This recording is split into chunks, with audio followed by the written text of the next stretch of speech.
Hello, and welcome to Dig It. I'm Peter Brown, and hosting the show with me today is Chris Day. Hi, Chris. Hi, Peter. So, spring is on the horizon. Just a little bit, isn't it, Peter? Yeah. Have you seen any snowdrops yet? I mean, beginning of February, it's about time, isn't it? It is, yeah. Actually, this morning, just literally driving into work through the little village of Padbury, just on the side when I was waiting at some traffic lights, there was a nice little clump looking amazing. Wow. Are they in flower yet? They're in flower, yeah. Lots of white droplets. Just Excellent. spraying across. Okay, so spring is definitely on the horizon. Yes, yeah. We better get on with the show then. Indeed. So we can get out in the garden, yeah. Indeed. And what's in the news at the moment then, Chris? Yep, so plenty of snowdrop gardens to visit and snowdrop days ahead, Peter, as well.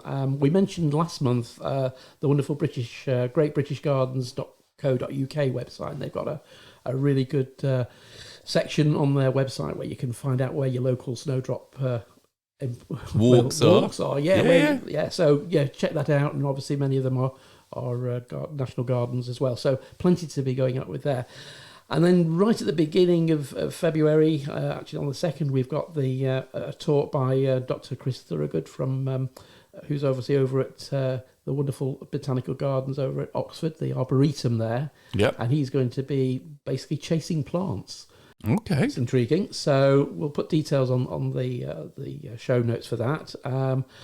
Saturday, the 4th of February, of course, it's our big event at the Garden Centre. Yeah, it's Grafton Grow Day, isn't it? So if you need to see someone grafting an apple tree onto an apple tree, or rather an apple stem onto a rootstock, that's probably a better way of describing it. Or any other fruit, actually, for that matter, with cherries or plums. Okay, come along and have a look at that and talk to the experts. They'll be pleased to give you some tips. Indeed. So that between 10 a.m. and 4 p.m. And we'll be talking a little bit more about that in the podcast later, Peter. Okay.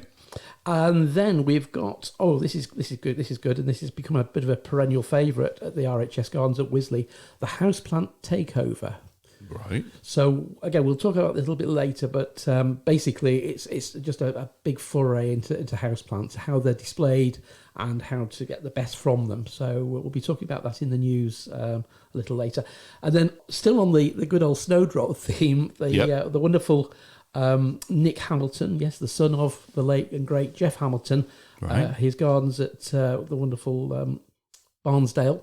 Yep. He's offering a Thursday, the 16th of February, a winter and snowdrop walk, which includes breakfast and a guided walk. It's a ticketed event, and he's got 9,000 snowdrops to look at as well. So, wow, just a few. That's quite a big swathe of white, I should imagine. Yes. And that's up near Rutland, isn't it? That's it, Rutland Water, isn't it? Yes, so Leicestershire sort of way, isn't it? Yeah, lovely gardens. And of course, I suspect that all the snowdrops are dispersed over the many sort of demonstration gardens, which of course Jeff Hamilton created for the TV many years ago. That'd be a good one to see then. Indeed. Okay, and then in the news this week, we've got Houseplant Heaven. The RHS, as we just mentioned, the houseplants are taking over the greenhouses. They are, yes. So they do this sort of annually now, Peter, and it's about a month where they basically create a wonderful area within their glass houses there to really demonstrate, to give you inspiration on how you can display your houseplants at home. Okay. And this year they've used materials loaned from the Charleston Shipwreck Museum. Right. Down in Cornwall. So it's got a very maritime sort of feeling to it. So again, putting plants, I suppose, in, lobster cages and next to... Well, and old rowing boats by the look of it again. Yeah.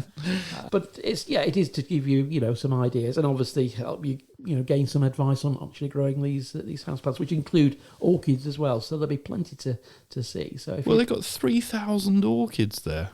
That should be a nice, fantastic, colourful display, shouldn't it? Yeah, and I suspect they're not all moth orchids. There's going to be some more slightly rarer ones amongst those as well. So that happens, as I say, February through till the 12th of March. So plenty of time to get down to RHS Wisley to enjoy their really good houseplant heaven. Excellent. And thinking about orchids, you'll be pleased to know I've got 3 orchids at home. Good. And all 3 are sending up a flower spike this year. That's good. So I've been trying to train them round Right. onto the cane by strapping them up with rubber bands and slowly right. pulling them over. Okay. And we're nearly getting them there. So That's yeah. good. That's encouraging. Are they those flowers just started this year, or No. Yeah, I mean, yeah. one of them, I'm going to say, must be about 10 years old now. Oh wow! And I've had it for quite long. Yeah, and the other two I've collected over the last, I'd say, 10 years. So they're quite old, but generally, I tend to get 2 out of 3 of them flowering. Whereas this year, I've already got all 3 of them Number flowering. 3. So Excellent news. That's very good. happy with that. Good. And David Austin are. Well, they're retiring some roses, aren't they, Chris? This is a really, interesting. yeah, a very interesting story. And I mean, I had to do a double take when I read this, because the 3 varieties they're retiring are well, one of them certainly is a very popular variety. It was a popular variety when we used to stock roses from David Austin a few years ago. Munstead Wood, a Shropshire Lad, and Lady Emma Hamilton are the 3 they're retiring, and they're suggesting it's all to do with climate change. Yep. Well, I mean, it was a lovely ethos that David Austin had when he started out his quest for roses and what have you, and he wanted to have the most beautiful and disease-free roses, and that's what they've been trying to do. course, So I guess if the climate's no longer suitable in England for those roses, maybe the best thing is to move and adapt to ones that are better. So And maybe in their breeding program, they're going to look at sort of extremes of, summer heat. Obviously, the temperature we had last year, 40, 42 degrees.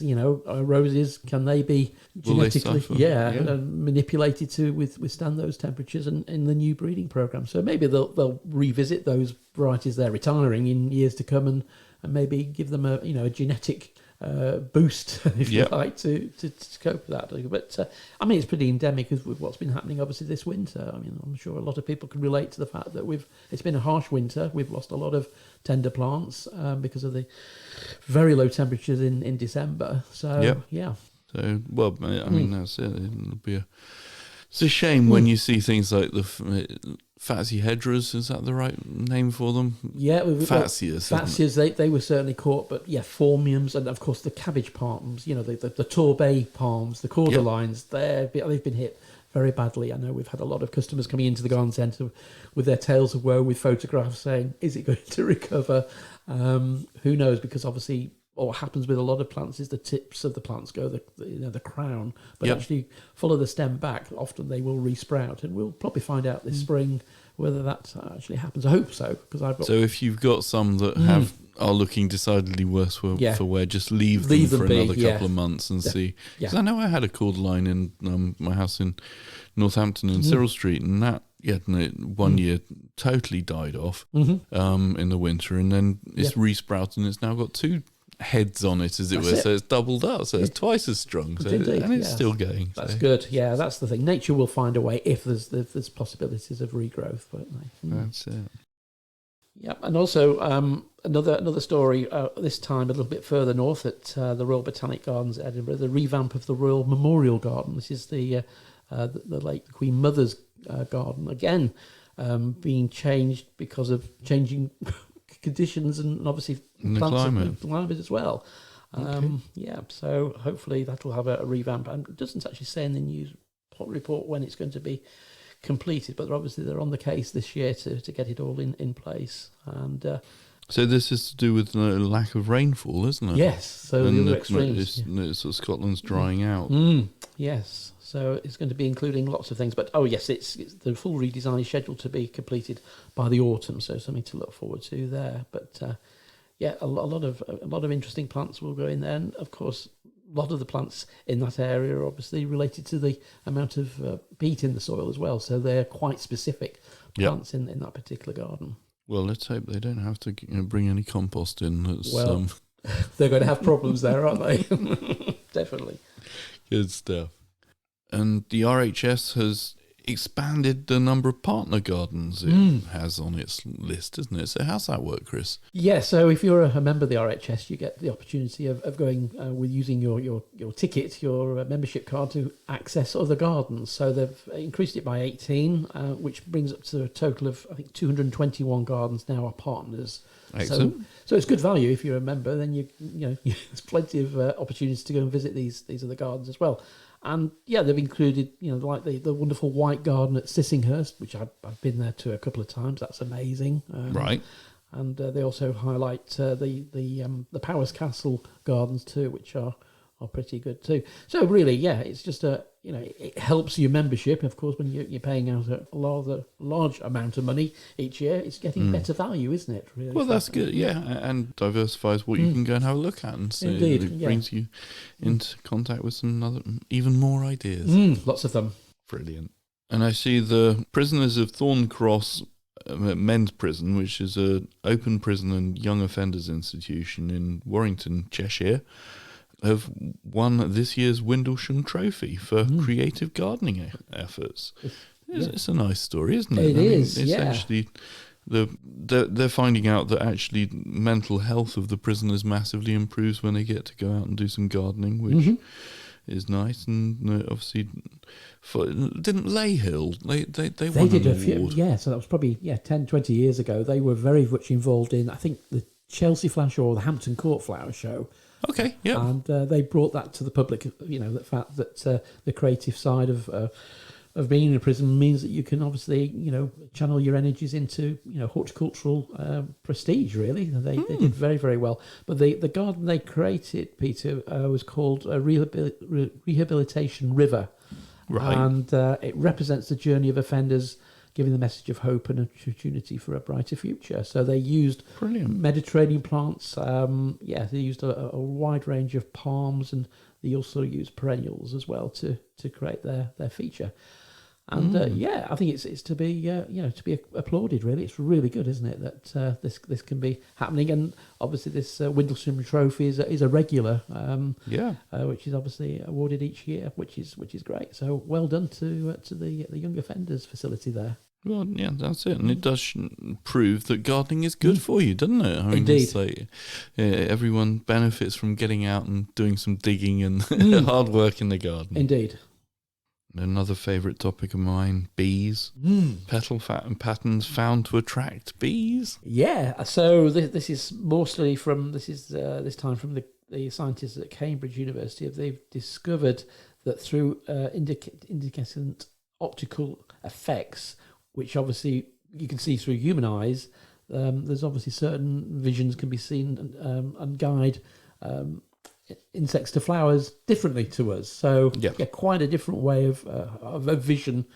And they'd used an attractive Australian garden annual, the mallow hibiscus, because that's got a very large flower, so I can understand that. And obviously they did a few tests, and I always thought, Peter, that I think some flowers and some foliage can act almost like a landing, landing like strip lights, a landing sort of to guide the insect towards the flower or to the pollination part of the sugars. Definitely, of the flower. and I think the fact that animals and obviously bees see colours totally different. I mean, you're talking about the iridescent colours of flowers. When we look at them, they might be yellow, but to other animals, they might be sort of bright red or something like that in effect. And it's fascinating. And like you say, sort of the fact that the smells they give off and the time they open, like flowers are very time sensitive, and they open at certain times to attract the bees at certain different times of the day. And you think it's a fascinating subject. Brilliant. And there's a new law that's going to help protect our woodlands and some sort of historical trees, isn't there? It was announced. It was announced last month, Peter, wasn't it? It's obviously through the Forestry Commission and DEFRA, and basically they're just tightening up on the process of cutting trees down, perhaps on land which might not be yours, but you need to make sure you've got the right things in place before you do it. Well, I think that's it. I mean, you're talking about sort of where woodlands can be felled for commercial gain. Woodlands historically have been felled for commercial gain, and interesting reading that £15,000 was the largest fine issued for a oak tree that was felled in Howsham, Sussex, and that dated from 1250. And you think, well, that's a really old tree. That's such a shame. And £15,000 fine for a property developer who then puts a house on it that's going to sell for an awful lot more profit than that. It makes sense that they're making this unlimited fine, so it actually can reflect the true value of what the trees are actually worth. Indeed, and I suppose at the moment, obviously, we're still in the green canopy of planting trees. So this is a counterbalance that we're planting more trees, but actually the ones we have, we need to be preserving as well. And Definitely. And well, there's tree preservation orders, aren't there? Which are quite when different. people sort of look after special trees, as it were, and Special you hope that those sort of trees don't get felled by housing developers or what have you. But I guess sometimes it happens, and this will hopefully make them think twice before they do it. Yeah, and I think anecdotally, I think, Peter, if you have got a tree which needs to come down in your garden, you know, seek proper professional advice. You know, contact the Arboricultural Association are really good. They've got a really good website. We get a lot of people at the garden centre here, you know, wanting advice on good tree surgeons. Who will know the law and will know what they've got to do and what they need to check before they take that large tree out of the garden. You know, it might be diseased, it might have ash dieback or some other nasty disease, but follow the right procedures.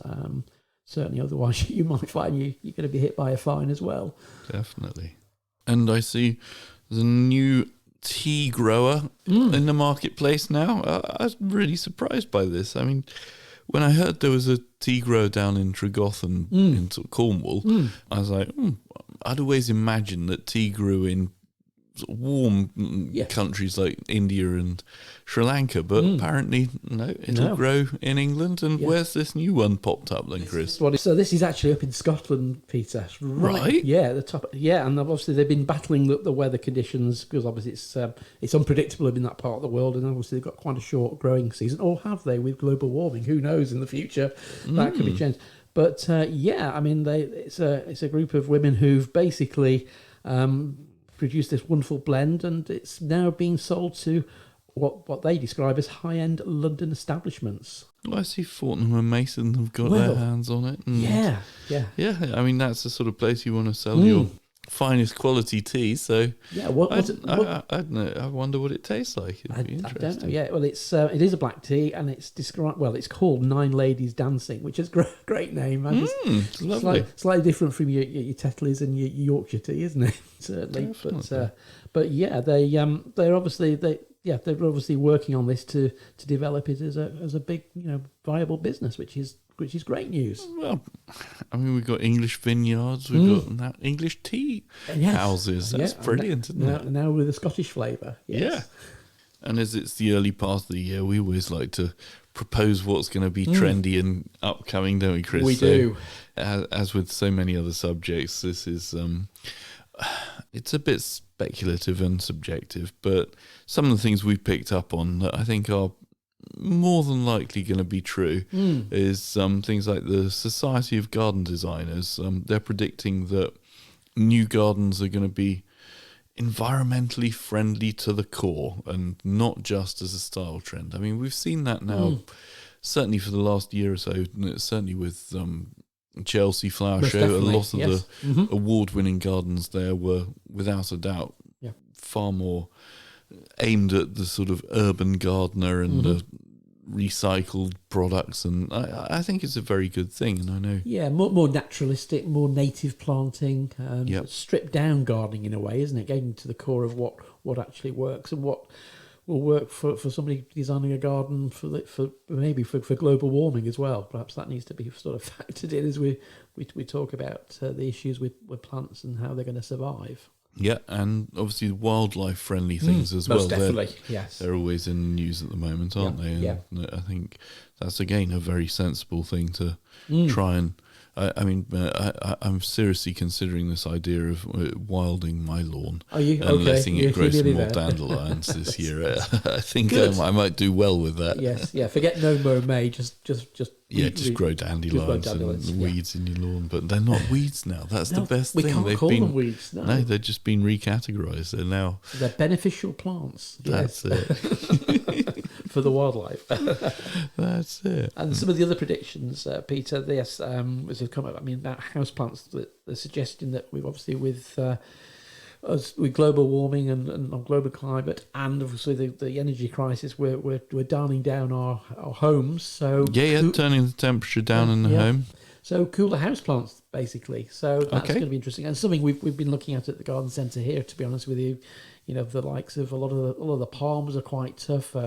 Obviously, things like the peace lily is another Yep. quite good plant, and obviously we've had in things like Fatsia japonica, the castor oil plant, which used to be an outdoor plant, but now we grow it indoors, or it used to be an indoors, but now we grow it outside. Yep. It loves those sort of conditions. So I think that's a good benefit, really. And there's even talk about introducing a couple of different varieties of orchids as well, which are a bit more resilient to cooler temperatures. Okay, so am I going to be able to grow a date palm next year then, Chris? Do you think still a bit too cold for that? I think a date palm definitely is a house plant in a nice sunny location, but no, I think the winter might not that Might for not six. do it too good. That's it. And green landscaping, or what I know is hard landscaping, I reckon that's going to sort of be slightly less popular, but things like sort of green walls or living walls, hedging and swimming ponds Yes. are all meant to be increasing in popularity, which is brilliant. I mean, I first came across swimming ponds, I say 10, 15 years ago when the pump manufacturer Oasi brought out a whole range of filtration and pumps specifically designed for swimming ponds, and I think it's a great idea. Fantastic idea, It's so much more natural than the sort of rectangular blue swimming pool that some people are lucky enough to have in their gardens. Indeed. A swimming pond is a much more elegant, I think, and naturalistic sort of swimming pond. Totally, yes. No, it sounds really, really good, and the fact that hedges are on the list there as well Yep, is good. always good. Yeah, I mean, I was doing a costing at home actually, because our fence line between our neighbours has come down. It's succumbed to the wind, and the cost of putting a hedge in to putting in a new proper 6 foot fence line. Fence panels, it's massive. It's going to be £1,200 rather than £400. So hedging is cheaper than Hedging's fencing. cheaper. Yes, yeah. I was amazed the other day. I was walking around our streets, and there was, I'm fairly certain, a flock of sparrows in a hedge. Yeah. And I was like, where is all that noise coming from? Isn't And it it? was this little bunch of sparrows Perfect cheeping shelter for away. them. And they were having a great time and making a good old racket. But it was lovely to hear them, because, I mean, sparrows are not that common these days, are they? That's true. Not to what they used to be. That's very true. Yeah, so I was really pleased to see that. And Yeah. that was in a little privet hedge, which nice, neat, formal hedge, but equally, obviously, a good place for birds to hide in the winter. Perfect. Yeah, and obviously a lot of them have really good sound reduction as well. If you go for a nice, laurel hedge, that's really good at buffering sound levels. If you're near a roadway or a motorway, perfect way of keeping sound reduction down. So it's a good idea, and Yeah. also, I suppose, in fact, they're cheaper and they don't get blown over too often. I mean, That's true. hedges don't get blown over as much as fence panels, do they? they filter they filter the wind rather. Yeah, they slow it down. They do. Yeah. So and as we're in the bare root season, now is a really good time to be thinking about putting that purchase in if you're going to be putting a new hedge line in. So Yeah, good point.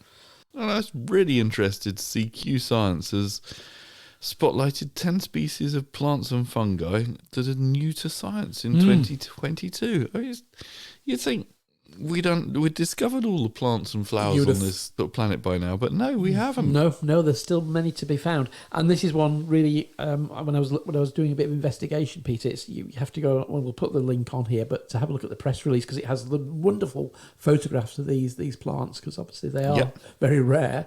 Okay. But yes, Her Majesty the Queen Elizabeth II, the Queen's hedgehog fungi.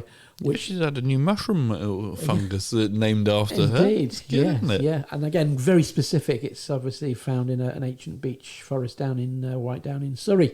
Okay. But there are others as well. There's this Turkish winter daffodil, Stembergia, which people will know the name Stembergia because it's Stembergias are a popular bulb I think we sell at the garden centre here. But this one produces non-opening flowers, so quite different to your normal. So not very good for sort of nice yellow displays of daffodils then. Isn't the flowers never open? Keep to your King Alfreds, I think, there, Peter. But I mean, there's obviously those are just two, but the other 8 are equally as amazing, with amazing, obviously, Latin names, which are pretty Unpronounceable. Yeah, Good stuff. but yeah, good on Q to keep bringing these plants to the fore.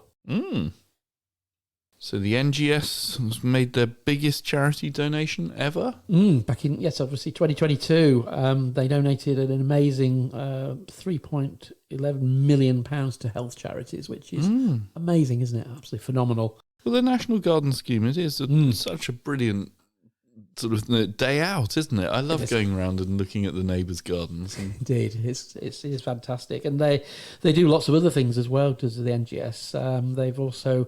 They provide community garden grants, which are given out anything between £500 and £5,000. So again, it's another way of community gardens getting involved and obviously benefiting from that pot of money, which has obviously been generated by good gardeners or non-gardeners visiting gardens, which I think is amazing. But that sort of brings us on, Peter, to there's over 203 gardens that are going to be opening across the UK last month and this month under the National Garden Scheme, as we return to going back to our gardens again and enjoying them. And I suppose that neatly brings us on to our guest next month. Okay. Who we got coming in next month then? Well, we have George Plumtree. He's the chief executive of the National Garden Scheme. Brilliant. And for over a decade, he's led this amazing charity, which obviously is tirelessly raised all these millions of pounds for obviously a wide range of health charities. And as we agreed, the NGS is amazing, and it is so quintessentially British, isn't it, in the scheme of things? So we really look forward to speaking to George and finding out about this and, of course, his own garden on Diggit. Brilliant. A bit later on this month. Cool. Now, Chris, earlier we mentioned Grafton Grow Day as one of the events on. That's the 4th of February, isn't it? It is indeed. And we've got celebrity television presenter, ex-television presenter coming to join us this year, haven't we? We have indeed. Yeah, so this is all part of, obviously, Garden Organics, which is our now Charity of the Year for 2023. And Chris Collins, ex-BBC Blue Peter presenter, no less. Yeah, he is actively involved in Garden Organics, and he'll be joining us through Grafton Grow Day. Fantastic! And we're going to have a little for those of you who haven't ever been to Grafton Grow Day. We've got Steve now just about to tell us all about what it is they get up to. That's correct. Welcome, Steve. And before we chat about our Grafton Grow Day on the 4th of February, which we're really excited about, perhaps we need to ask you about the work you do for the People's Trust for Endangered Species. Hi. So I've been working there for about 15 years now. It started off as a mapping project to locate the traditional orchards, because they've been registered as a priority habitat, and we need to know where they were. So on behalf of Natural England, we did a big project to map them all using aerial photographs and their GIS, Geographical Information System tools, to create this what's called the Priority Habitat Inventory, which is available on the Shepherd's Magic website online. So I'm still doing quite a lot of mapping work, but the project itself, the Traditional Orchard Project, has expanded to include a whole range of tasks, from helping people set up community orchards, trying to save orchards and development, and providing a general sort of advice service to the public. There are lots of random inquiries coming into me. We're national, so it's not just one area. So I can know about orchards in Wales and Scotland and things. Yeah. I'm also the Secretary of the Orchard Network. That's an umbrella group for organisations with an interest in anything orchardy across the British Isles. We've got our fingers in all sorts of pies. We're developing an orchard environmental standard, which is kind of like a mark of a quality of growing, which is distinct from anything that's like remotely intensive, which is very, very similar to the actual traditional orchard model. And we're working with new developing areas around agroforestry. We've got a City of London project, funded project, which is looking into Malus silvestris and domestica hybridisation. And we plan to produce webinars. And we've got the big project is lottery funded, called Orchard Boston Day. So we're aiming to, we're introducing this new celebration, which is to give growers an opportunity to showcase products and to engage the public in local orchards and to promote well-being. Mm-hmm. Very diverse then, Steve. Yeah, all sorts of different things going on, yeah. And, I suppose talking about orchards, that obviously brings on us to our event at the Garden Centre, and you're going to be coming along on the Saturday sharing your grafting skills. And I suppose my question really is, how did you get into grafting? Before I worked at PTS, I did a little stint at Brogdale, and it was just being paid to do a bit of work, collecting firewood, which went on to be propagated to various orchards across the country. And so I was taking these cuttings, and they were getting sent off to Bank Masters for grafting. And it just piqued my interest. I just finished an environmental sciences degree, and so it was working in horticulture and wildlife was what I wanted to do. And of course, I like food, and it all came together. So I was like, we've got everything in orchards. We've got food and wildlife and outside work, and so it's like it was a natural fit for me. Brilliant, good stuff. And just picking up there on sort of some of the words you're using, Steve, you mentioned scionwood, and obviously then the other part of grafting is, I guess, is it a branch or a root or a root stock? I mean, can you talk us through, in simple terms, for the idiot like me, what all these wonderful words mean? No stupid questions.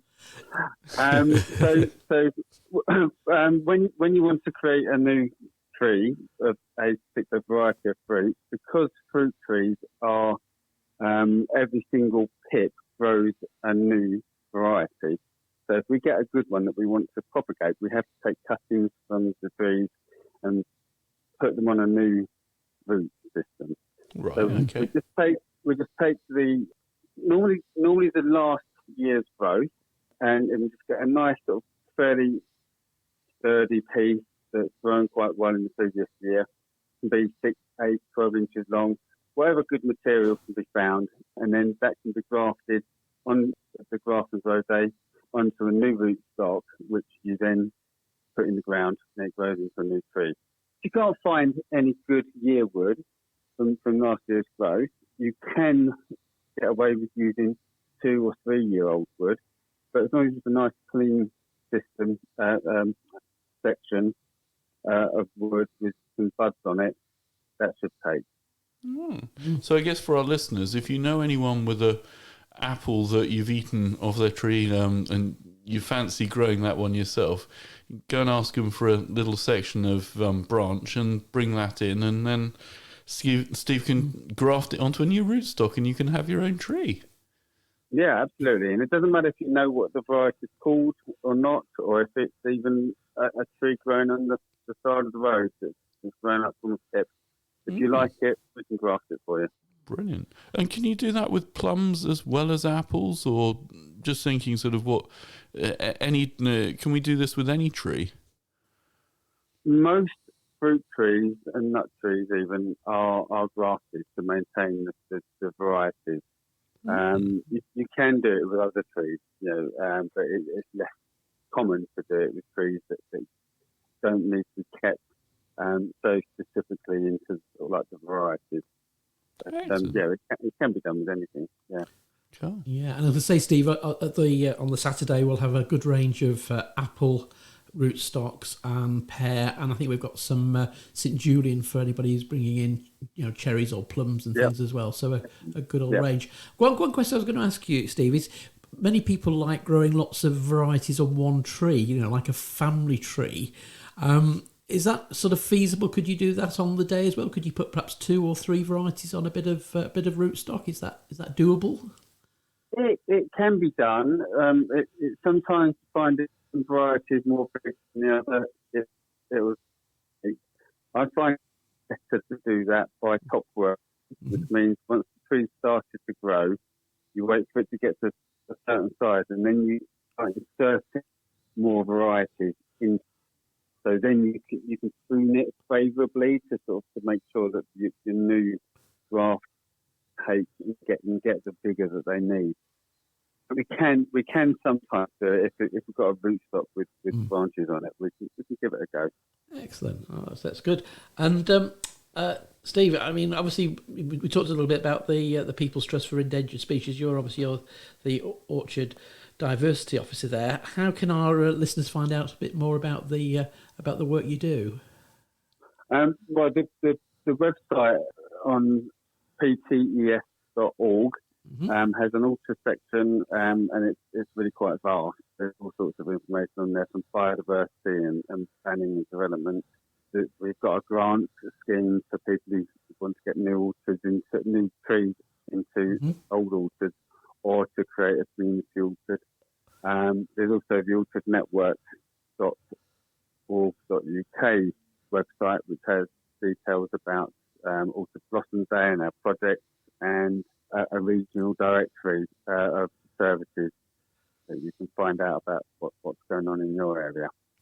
Brilliant. Thank you so much for that. So, well, I guess that brings us to a close now, but thank you so much for your time today, Steve, and we're really looking forward to seeing you at Graft and Grow Day on the 4th of February, and thanks for chatting to us today.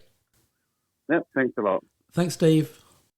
So, on to bestsellers. Now, this is an interesting one. We've got potatoes, which I think we've done for certainly last year as well, didn't we? And now this data's only from so far this year. Yes. So it might be a bit skewed, but I was really interested by this, Chris. Give us the lowdown of the top 5 potatoes. Okay, so in reverse order as we normally do. So at number 5, Arran Pilot, which obviously is a first early. So that's a lovely potato, isn't it? Good scab resistance there. At number 4, we have Potato Desiree, which is a main crop. My favourite. You like that? As well. It's just such a reliable cropper and a nice flavour as well. Indeed. And a good one. And it has good drought resistance. If there's such a thing, I don't know. But that's what. And obviously it's got good slug resistance as well. At number 3, no surprise here, again, another first early, Rocket. That's one I tend to grow if I can. It's a nice flavour, isn't it? Very nice, Good flavour. Yeah, it's a nice waxy sort of texture to it, hasn't it, as well, and cooks well. Good slug resistance too. Number 2 in second place, Charlotte. Okay. Which obviously is a salad potato, so obviously something. So that's going to have some nice flavour. Might have to try that one. Yeah. I've grown that one before. Yeah, and so if you're chitting these on your windowsill, now is obviously a good time to nice cool light windowsill. And then number 1, we've got Kestrel, which obviously it's one of these oval blue-eyed potatoes. So good flavour. Very good. It's an all-rounder. Yes. Well, it should be interesting. Again, not grown that one, but the other thing that I must say, we got Ratty back in. Oh, Ratty, yes. That really unusual. I love that as a really nice flavoured potato. Oh, what an unusual potato tuber. I mean, it is amazing to look at, isn't it? Yeah, it's a good one. And we've got the normal pink fir apple, which is, again, another odd-shaped one. But I was very pleased to see Ratties back in the shop. And for growing in pots, if you've got limited space, 2 really good varieties for pot culture, isn't it? Yeah, definitely. Nice one. So, if we've done top 5, that means you're going to give me some work to do, Chris. I'm sorry, Peter. Yeah, well, should we start nice and jobs for the garden? I mean, obviously, the weather conditions are getting obviously a little bit more favourable now for planting. So yeah, try and get those ornamental trees, fruit trees, and hedges in. Now the soil is workable, and of course now I've noticed in the shop we're getting in a lot of the pre-packed asparagus, horseradish, artichokes, and of course the onion and garlic sets there starting to appear. So again, if you've got some cloches, you can warm the soil up. They could go in nicely. Nice relaxing job though. If you've got a kiwi or a grapevine, now's the time to start pruning it. Okay. Whilst the sap isn't flowing and the sap doesn't bleed. So which is good. Another nice job again. Some strawberries. Maybe get some strawberries in. Some new stock. If you've got an existing strawberry bed, might be a time to give it a revamp. Introduce some new varieties perhaps there. And likewise. Raspberries beds don't last forever, so maybe time to rejuvenate those. Maybe introduce some new varieties. Plenty of new ones on the market now to put in there too. So a little bit of planting certainly. Yep. And have you got any favourite raspberries, Chris? Well, I think I'm quite interested about Heritage. That was a new one we introduced last year, so I'm waiting for a crop this year. I planted some last year, so the canes are nicely tied in now, so I'm just waiting for those flowers to develop. But I mean, Autumn Bliss, you can't really beat Autumn Bliss just for its longevity of flower, and to enjoy fruits, October, November in the garden is great, isn't it? No, definitely. I do love a raspberry. And strawberries, to be fair. I was thinking I should really redo my strawberries because they've been overtaken by the raspberries. So I grew them next to each other. And they sort of got lost. Indeed. Okay. Brilliant. Good stuff. Okay, and anything else that we need to watch out for? I guess with all these hard frosts, as we were saying earlier, if things don't look good, is it best to chop them back or just leave them? Well, if you've got things like, obviously, the cordyline, the good old cabbage palms, I would leave them, Peter. I wouldn't sort of chop them back wait until well into the spring, maybe March, April, and by which time you'll be able to sort of feel the stem. If the stem starts to feel very mushy, then you might have to cut back, especially if you've got a tall palm. I mean, I've got some sort of 6-7 footers, so I'm going to follow the stems back and then get the bow saw out and cut across there. If you've got things like pittosporums, we've had lots of customers saying, my pittosporums have been badly blackened. Again, don't touch them at the moment. Wait until you start to see some new growth in the spring, and then you can trim them back then, and then give them a really good feed as well. Okay, yeah. You could be a little bit careful. If you do any trimming back, and if the weather conditions this month of February and March turn out to be, cold, we get some cold snaps, which we could never prepare for. You don't want to be pruning things back, which might then get more damage to where you've pruned back to. So hold on, just give the plants a little bit of time. Brilliant. Okay, thanks for that, Chris. And house plants, I guess they'll start sort of taking up a bit more water again soon. Yeah, I've already noticed some of my houseplants are starting to grow because of the light levels are just starting to pick up now as we're into late January, February. So yeah, and when do you start feeding houseplants? Well, when they start to show signs of growth. So maybe pretty much now. Yeah, you can start giving them a gentle feed, maybe half strength bio or a bit of Phosphagen or Miracle Grow just to help them along there. But yeah, you'll know where you'll see the signs. That would be good as well. And obviously just be careful on the watering. If you're feeding, then make sure your plants are, there's plenty of moisture in the soil before you add a feed, because that can you don't want to burn the roots, do you? That's true, yeah. Excellent. And I guess, hopefully we're not going to get too many hard frosts now, but the other thing I did notice the other day was the water feeders for the birds have all frozen up. So Indeed. Always good idea to take them a saucer of water or something out if you can't be bothered to defrost the bird bath. But I tend to just take a kettle out and pour some hot water. Sounds a good plan, yes. And obviously whilst you're doing that, you can top up the feeders and, have a clean around as well, because, they can get a bit messy, can't they? So it's a good idea to keep, a good bit of hygiene around there as well. That's it. And if we get any more snow?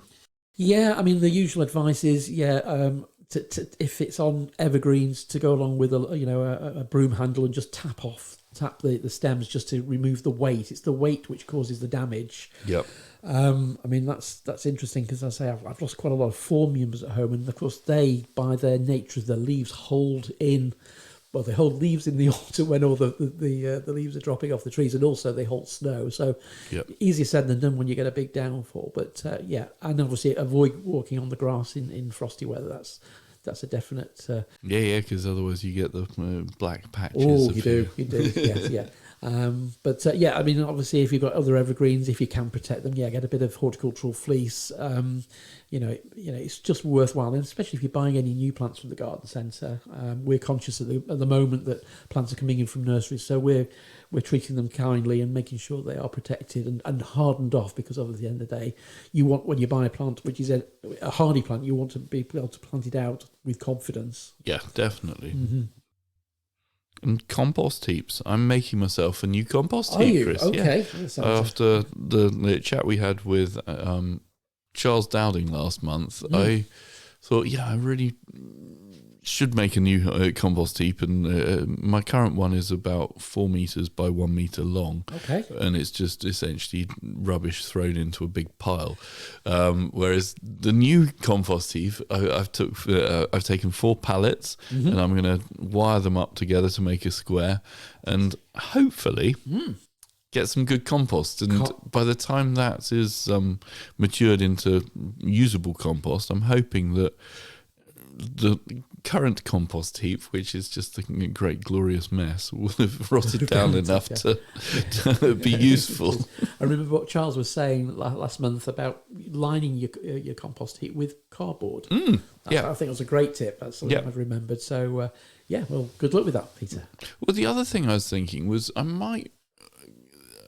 know up the top of the field here we've got some old roofing sheets from the previous development of the garden centre, and I was thinking, should I put some roofing over my compost heap, which will stop the rain getting on it, right? But more for the fact that I can then put a water butt at the end of it, put some guttering on it and collect the water. Because one of the things with allotments and vegetable gardens is having to walk. I mean, I'm fortunate I have a water trough about, I'm going to say 10, 15 metres away from the bottom of the allotment. But when you're having to water so much in the summer, having water close by is always useful. And I was thinking, well, actually it wouldn't be too hard to put a little sheet of or two sort of over the compost heap and collect the water from it. That sounds good. And of course you're keeping in the heat as well during the winter when you can collect your water, and then of course you can remove that during the summer when obviously the temperatures start to move up and you're adding material on a regular basis. That sounds a good plan. Yeah, that's a good point. Because I mean, the thing that amazes me, my neighbour has, the sort of blue shipping barrels that you get. Sometimes I think you must get oil in them or something. But she's got about 6 of them down the side of her greenhouse, and she manages to fill them all up. Wow. Over the winter, and then obviously over the summer, the levels slowly go down. But I was thinking, well, it's such a finite resource, and if you can save yourself 10 minutes of walking up and down with heavy watering cans, it's got to be a good idea. And I suppose now is the time to get your water butts in place, really, for the summer. Yeah, or for definitely. The spring. Excellent. Well, thanks for all your tips and points as usual, Chris. No, thank you, Peter. Brilliant. See you soon. And you. Today's show was brought to you by Buckingham Garden Centre and Nurseries. The show was hosted by Chris Day and Peter Brown. The show was produced by Peter Brown. And our thanks to Chiltern Music Therapy for providing the music. Thanks for listening. At Chiltern Music Therapy, we want everyone to know the difference that music can make in their lives. From parents and their premature babies in hospital to grandparents with dementia. We provide music therapy and community music services to people of all ages and needs across England. We work both digitally and in person in people's homes, care homes, schools, hospitals and hospices. Find out more at chilternmusictherapy.co.uk.